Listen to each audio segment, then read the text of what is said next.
In this video I'm going to talk about Comet E3. I've just watched a video by Steve Fletcher 322. Now I know Steve is always predicting the end times, but he's got some good videos recently about this comet. That the comet will be closest to Earth on the 33rd day of the year. And we're in the year 322, and if you go and have a look at his video, because it's very interesting, the timing. Also, we have a Catholic feast day where the Virgin brought Christ to the temple.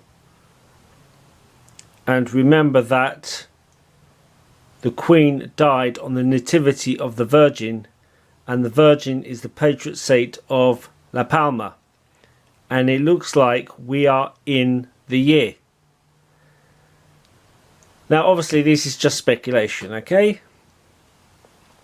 But it's very interesting. Now I actually believe these events will be man-made. That's my thoughts on it. But it connects to The Economist magazine as well, where you have that comet in the children. So it's a good video by Steve Fletcher, and it relates to this. Remember, this was made 300 years after the beginning of Freemasonry in 1717. This year, or last year, on June 2022, we had the planetary alignment. We have the comet. We have the leaders changing. We have Trump.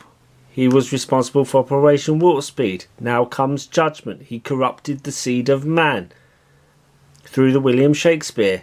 Midsummer was William Shakespeare, was a play. Midsummer's Night's Dream. That was the same day as the planetary alignment. Also the same day, 24th of June, that Freemasonry was created in 1717. 300 years after this cover was made in 2017. And it seems to refer to this time, just like IPEC Goat 2. We have the tarot card. This looks like La Palma, or either some kind of collapse. The collapse is soon, and it's connected to this comet, Comet E3.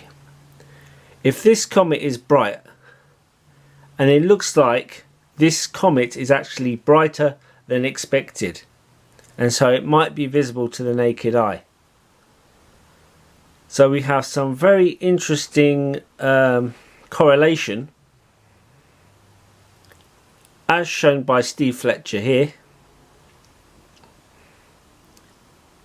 We go to February, the religious festivals, and it is known as the Feast of the Presentation of Jesus Christ, when Mary brought him to the temple for the first time, the Temple of Solomon. Solomon, the Freemasons worship Solomon, sun and the moon. And as I've said, that 9/11 was actually a ritual for this next event, which will involve some kind of flooding event, which is some kind of event which symbolizes a washing away. And we have the Virgin Mary festivals, and the nativity was on September the 8th. That's when the Queen died. The Queen's funeral was on the same day La Palma erupted, on September the 19th the year before, and the earthquake swarm in La Palma started on September 11th. So there is interesting things going on with this numerology. Now, I am not a prophet. I cannot predict anything. I'm just going by what I can see here. And that this comet goes past on the 33rd day of the year. And the Virgin Mary is the patron saint of La Palma. Could it relate to this? This, the Great Reveal. And you also have like a meteor comet here. Is it possible that that's some kind of flooding thing? Now, as I say, in all likelihood, nothing will happen. But it's very interesting, the numbers. Okay, thank you.